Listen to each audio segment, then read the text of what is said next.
Hello friends, welcome to Indian study पर आपका स्वागत है। दोस्तों, आज की इस वीडियो में मैं आप लोगों के लिए जीके का टेस्ट लेकर के आया हूं, जो कि आपके आने वाले एग्जाम यूपी जेल वार्डर के लिए बहुत ही ज़्यादा इंपॉर्टेंट है। अब तो आपकी एग्जाम डेट भी बिल्कुल कंफर्म हो चुकी है। अब आपका एग्जाम 19 दिसंबर को ही होगा। अब इस बात से बिल्कुल बेफिक्र हो जाइए कि और डेट आगे बढ़ेगी। अब आगे नहीं बढ़ने वाली। अब एग्जाम 19 दिसंबर को ही कंडक्ट होगा। अब आप लोगों की परीक्षा है। अब आपको देखना है कि आपको इस एग्जाम में सिलेक्शन चाहिए है, नहीं तो नेक्स्ट वैकेंसी की तैयारी करना है। कई बच्चे पूछते हैं, सर यूपी पुलिस कांस्टेबल की नेक्स्ट वैकेंसी कब आएंगी। देखो, इसके बारे में किसी ने कुछ नहीं बताया। किसी ने क्या, आर के विश्वकर्मा जी जो कि भर्ती बोर्ड के अध्यक्ष हैं, कभी ने उसके बारे में जिक्र किया। जब कोई न्यूज़ आएगी तो आपको बता दिया जाएगा। फिलहाल तो अभी कोई उम्मीद नहीं है। अत्यधिक भूकंप प्रवृत्त देश कौन सा है? सबसे ज्यादा भूकंप आपको किस देश में देखने को मिलेंगे? तो आपका जो सही आंसर हो जाएगा वह हो जाएगा जापान। जापान देश एक ऐसा देश है जहां पर आपको सबसे ज्यादा भूकंप देखने को मिलेंगे। अगर आप यहाँ पर घर देखोगे तो लगभग लकड़ियों के घर बनाए जाते हैं इसी के चलते, क्योंकि भूकंप जो है वो अत्यधिक आते हैं यहाँ पर। ठीक है।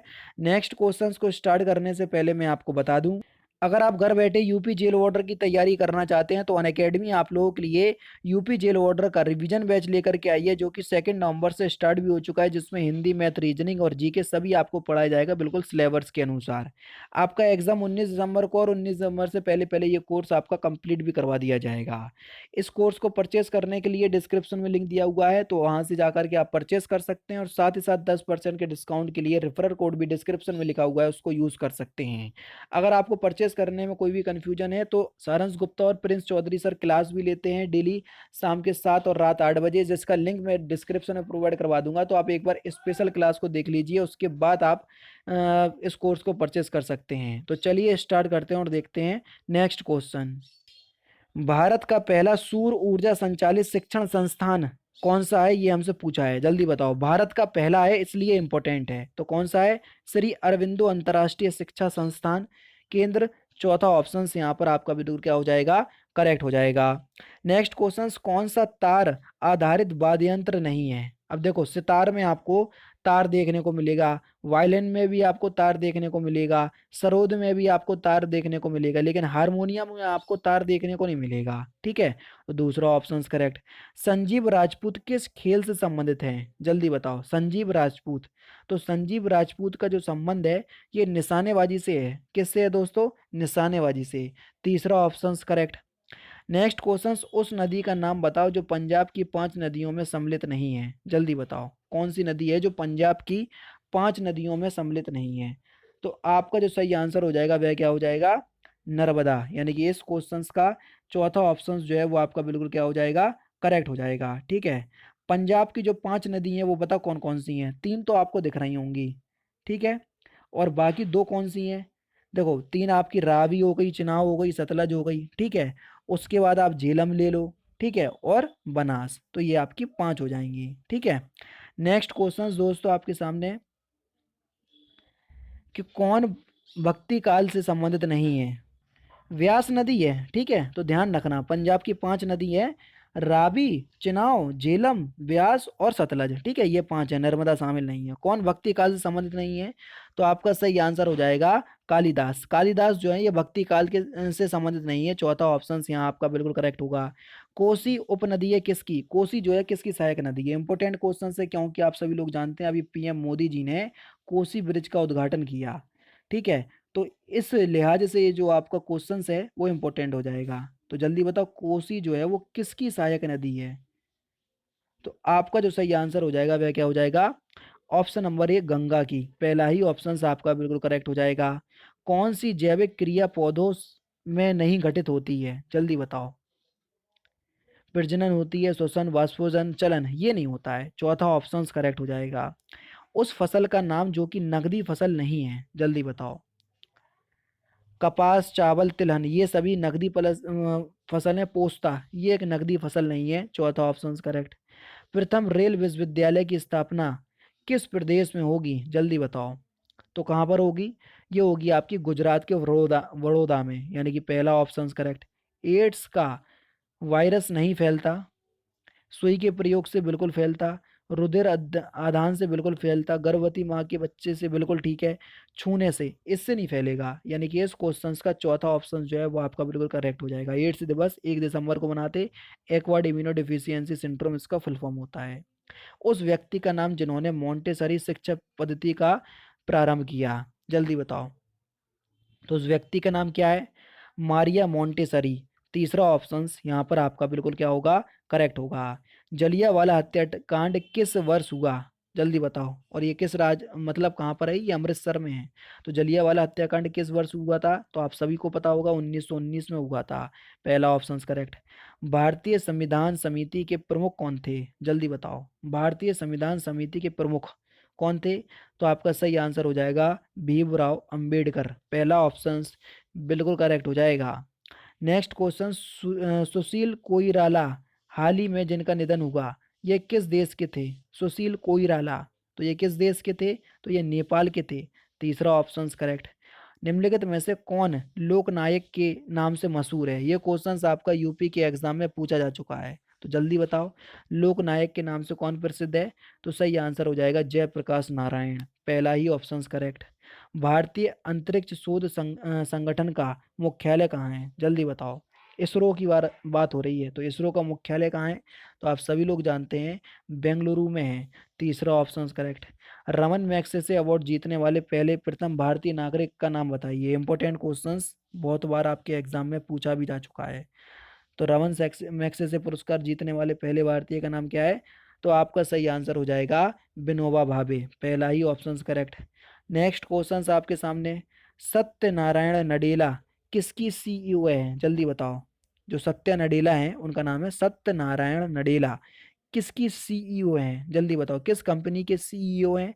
तो आप सभी लोग जानते हैं, ये माइक्रोसॉफ्ट के सीईओ हैं। पहला ही ऑप्शन करेक्ट। नेक्स्ट क्वेश्चन, फूलों की घाटी स्थित है कहाँ पर? जल्दी बताओ। फूलों की घाटी कहाँ पर स्थित है? तो आपका जो सही आंसर हो जाएगा वह क्या हो जाएगा? फूलों की घाटी चमोली, तो ये उत्तराखंड में स्थित है।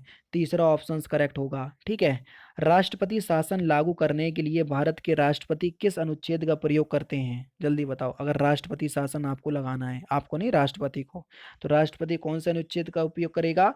356। चौथा ऑप्शन करेक्ट। ओलंपिक 2016 खेलों का आयोजन निम्नलिखित में से किस शहर में होगा? ये बहुत पुराना क्वेश्चन है, मोस्टली अब नहीं पूछा जाएगा आपसे, लेकिन फिर भी आपको याद करने के लिए रख लो, रियो डी जेनेरो में हुआ था। ठीक है। खेल में जीवन भर उपलब्धि के लिए निम्नलिखित में से कौन सा पुरस्कार दिया जाता है? खेल में जीवन भर उपलब्धि के लिए कौन सा पुरस्कार दिया जाता है? तो आपका सही आंसर हो जाएगा ध्यानचंद पुरस्कार। और खिलाड़ियों के सर्वश्रेष्ठ प्रदर्शन के लिए अर्जुन पुरस्कार, और कोचों के सर्वश्रेष्ठ प्रदर्शन के लिए दिया जाता है द्रोणाचार्य पुरस्कार, और राजीव गांधी खेल रत्न भी सर्वश्रेष्ठ प्रदर्शन के लिए ही दिया जाता है। ठीक है। नेक्स्ट क्वेश्चन, भारत सरकार द्वारा माने जाने वाले शक पंचांग का जो प्रारंभ है वो किस माह से होता है? जल्दी बताओ। तो आपका सही आंसर हो जाएगा चैत्र। चौथा ऑप्शन करेक्ट। दिल्ली चलो का नारा किसने दिया था? जल्दी बताओ। दिल्ली चलो का जो नारा है ये किसने दिया था? तो आपका सही आंसर हो जाएगा सुभाष चंद्र बोस। पहला ही ऑप्शन करेक्ट। कलिंग प्राचीन नाम है किसका? जल्दी बताओ। कलिंग जो है वो किसका प्राचीन नाम है? तो आपका सही आंसर हो जाएगा उड़ीसा का। जी हाँ दोस्तों, उड़ीसा का प्राचीन नाम क्या है? कलिंग। चौथा ऑप्शन बिल्कुल करेक्ट हो जाएगा। निम्नलिखित में से कौन सी बीमारी जीवाणु के कारण नहीं फैलती, यानी कि बैक्टीरिया के कारण नहीं फैलती? जल्दी बताओ।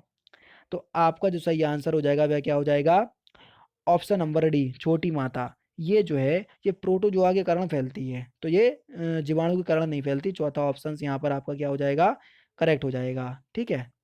नेक्स्ट क्वेश्चन की तरफ बढ़ रहे हैं। छोटी माता जो है ये वायरस के कारण फैलती है, मैंने प्रोटोजोआ बोल दिया शायद। ठीक है, तो ध्यान रखना, बेरियोला वायरस होता है, उसको कोई सोचना ही नहीं है। ठीक है, जोसेफ लिस्टर ने इसकी खोज की थी, तो थोड़ा ध्यान रखना, मैंने शायद प्रोटोजोआ बोल दिया, वो गलती से बोल दिया। दिल्ली सल्तनत का अंतिम शासक कौन था? सिंपल है, आसानी से बता सकते हैं, तो कौन था दिल्ली सल्तनत का? दिल्ली सल्तनत की बात हो रही है, तो दिल्ली सल्तनत का जो अंतिम शासक था वो था इब्राहिम लोदी। इसी यही एक ऐसा शासक था जो बेचारा रणभूमि में मारा गया था, यानी कि युद्ध के मैदान में बाबर ने मार दिया था इसे। ठीक है। 2019 के विश्व कप क्रिकेट का आयोजन किस देश में किया जाएगा या किया गया? तो किस देश में किया गया? तो ये किया गया था इंग्लैंड में। और जीता कौन था? जल्दी से बताना मुझे। चाणक्य के अनेक विचार एक पुस्तक में लिखे गए हैं जिसे जाना जाता है। यानी कि चाणक्य की जो पुस्तक है उसको किस नाम से जाना जाता है, तो उसको अर्थशास्त्र के नाम से जानते हैं हम। तीसरा ऑप्शन करेक्ट। उस राज्य का नाम बताइए जिसमें खनिज तथा अयस्क प्रचुर मात्रा में पाए जाते हैं। तो कौन सा राज्य है, आप सभी लोग जानते हैं, बहुत इंपॉर्टेंट भी है। तो आपका जो सही आंसर हो जाएगा वह हो जाएगा, तो आपको सबसे ज़्यादा झारखंड में देखने को मिलेंगे, समझ रहे हैं ना, खनिज तथा अयस्क। ओवरऑल अगर देखा जाए तो झारखंड, ठीक है। नेक्स्ट क्वेश्चन, दिनार एक मुद्रा है, दिनार किस देश की मुद्रा है? तो आपका सही आंसर क्या हो जाएगा, कुवैत, कुवैत की मुद्रा है दिनार, यानी कि दूसरा ऑप्शन करेक्ट हो जाएगा। 3 अक्टूबर को प्रतिवर्ष हम क्या मनाते हैं, जल्दी बताओ। 3 अक्टूबर को, अभी हाल ही निकला हुआ है अक्टूबर, तो बताओ अगर आपने पढ़ा होगा पिछले महीने की करंट। तो सही आंसर हो जाएगा अंतर्राष्ट्रीय विपदा न्यूनीकरण दिवस, यानी कि इस क्वेश्चन का पहला ऑप्शन करेक्ट। सानिया मिर्जा खेलती हैं क्या, बहुत सिंपल है, आसानी से बता सकते हैं। सानिया मिर्जा का जो संबंध है वो किस खेल से है? तो आपका सही आंसर क्या हो जाएगा, टेनिस से। तीसरा ऑप्शन करेक्ट। निम्नलिखित में से किसे राष्ट्रीय मानव अधिकार आयोग यानी कि एनएचआरसी का चेयरमैन बनाया गया? बहुत वैसा क्वेश्चन है तो इसको हटा सकते हैं। तो फिलहाल आपका सही आंसर हो जाएगा एच एल दत्तू, ठीक है। नेक्स्ट क्वेश्चन, वंदे मातरम के रचयिता कौन है, जल्दी बताओ। वंदे मातरम, तो इस क्वेश्चन का आंसर आप मुझे कमेंट बॉक्स में बताएंगे कि वंदे मातरम के रचयिता कौन है। तो दोस्तों ये था आपका इंपॉर्टेंट क्वेश्चंस, वो भी 36 इंपॉर्टेंट क्वेश्चंस का टेस्ट। वीडियो कितने आपके जो नंबर हैं वो कितने आए इस क्वेश्चंस के, तो ज़रूर से बताइएगा। तो दोस्तों फिलहाल की वीडियो में सिर्फ इतना ही। अगर आपको वीडियो पसंद आए तो प्लीज़ दोस्तों वीडियो को लाइक कीजिए, शेयर कीजिए और साथ ही साथ हमारे चैनल को सब्सक्राइब करना ना भूलें, क्योंकि मैं रोजाना इसी तरह की वीडियोस आप लोगों के लिए लाता रहता हूँ। नमस्कार दोस्तों, जय हिंद, जय भारत।